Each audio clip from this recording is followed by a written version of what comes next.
I wanted to go over problem 8.34. This is problem 6 from the homework set in chapter 8.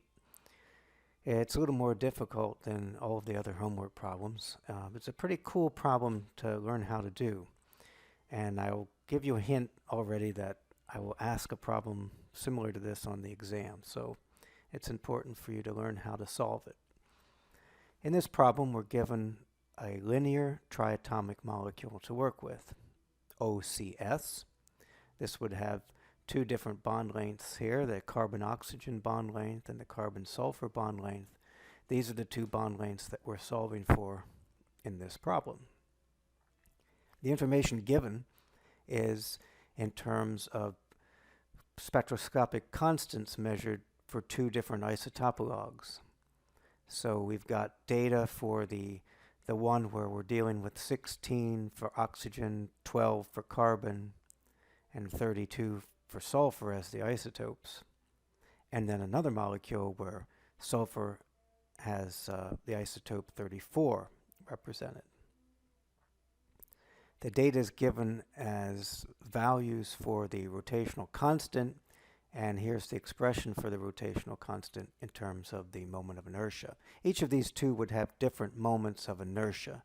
Therefore, they have different rotational constants. However, they would both have the same distances here. So we need a formula that relates these distances to the moment of inertia. Now, I provided in a handout in class formulas for the moment of inertia for different types of molecules, and we find that the non-symmetric triatomic, which is the case in this problem, is given here. Here's how you would calculate the moment of inertia given the masses of A, B, and C and the two distances A, B, and BC. That's the only thing going into this formula. If we knew the masses and the distances, we can compute the moment of inertia. Likewise, if we are given the moment of inertia, we ought to be able to backtrack and get these distances. So the data, again, coming from the problem, is enough information to give us the moment of inertia for each of these. And so again, if you look at the equation, we'll be able to apply this equation twice. We'll have to plug in the masses and the moment of inertia, and we'll have RAB and RBC as the two variables. There will be two unknowns. Two equations, two unknowns. We ought to be able to solve that. And I can show you a couple of different ways of doing it.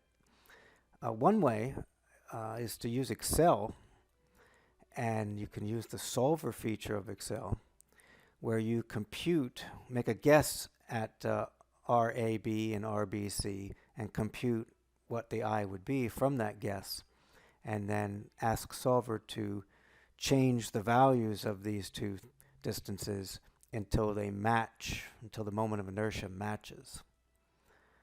So here's what that would look like in Excel. Again, to remind you, here's the formula that we're working with. And here's the data that was provided in the homework problem. The units for B are in hertz. We can compute I from the formula. And there's the values for the moment of inertia of the two isotopologues in kilograms meter squared. Now, it's going to be a little more convenient, since this is such a small number, to work in atomic mass units and picometers for the distance. So I've converted the moment of inertia into those units here. So that basically is just multiplying by Avogadro's number, and then also multiplying by 1 times 10 to the 24th, which will convert the units of SI units here into AMUs times picometers squared.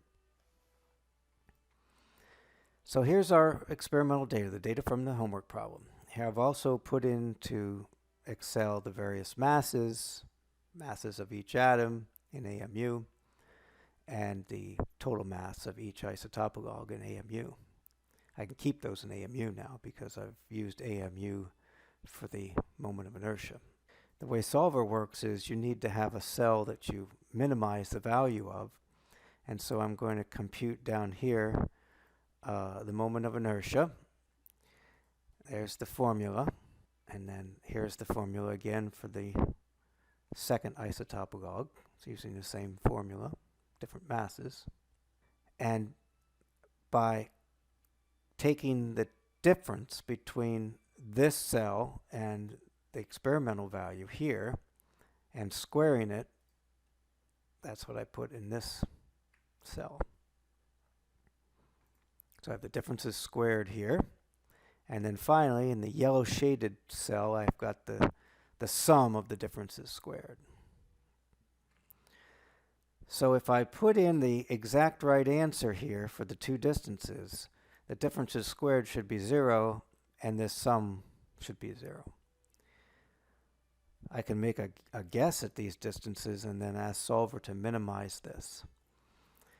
What would be good guesses for an oxygen-carbon distance? If you don't know, you could just go out and Google what that would be. Carbon double bond O would be, in carbon dioxide, it's 116 picometers. So we would expect it to be similar to that in this problem, 116. So I can put in a guess of 116.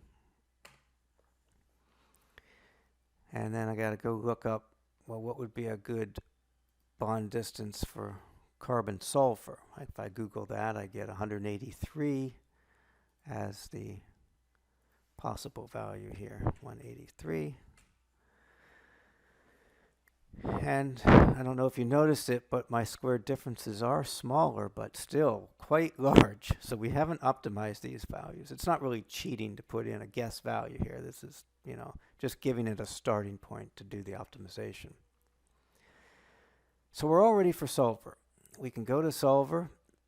If you're like me, I had to add in solver because if you go to the data tab, solver is not listed here at the edge of the ribbon, so I had to go add that in. You go to File and then Options and choose Add-ins, and then Manage Excel Add-ins, press the Go button.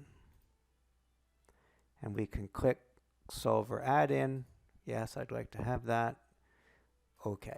And now we see solver is available on the data tab. Microsoft doesn't put these extra features into Excel by default because it would take longer for the program to load. So if it doesn't think you're going to need them, it doesn't want to burden you with that time. Anyway, now we have solver, and we can click on solver, and it brings up this dialog box here. We have to read it top to bottom, be very careful to include everything needed. First thing is set the objective. The objective will be the cell that we want to minimize.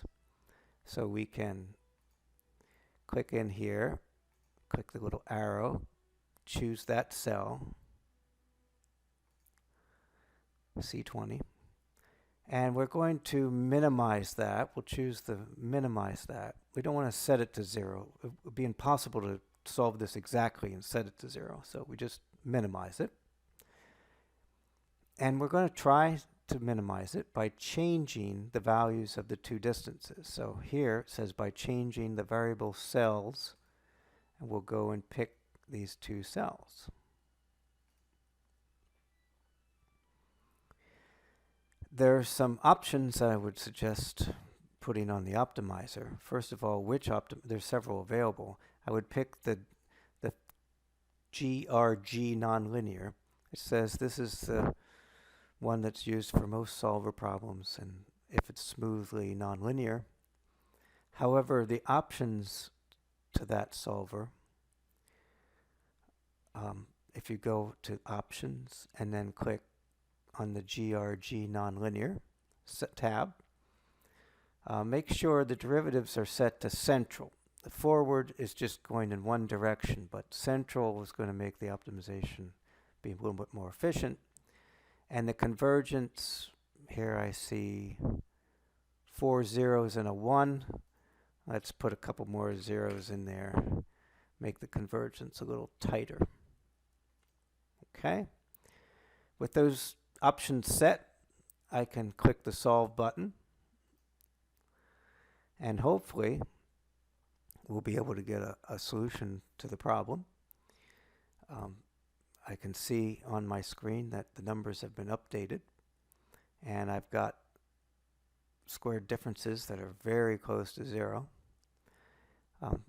If for some reason it didn't work for you, you can always restore the original values here with this radio box and return to the solver parameters dialog box and make a change and try again. But it looks like we were able to solve that in this case. Now, I don't know if this is a very satisfying way of solving it. I know that some students like to have like a more exact way, not making guesses and not having to use Excel. So there is a way of algebraically solving this equation of two equations, two unknowns.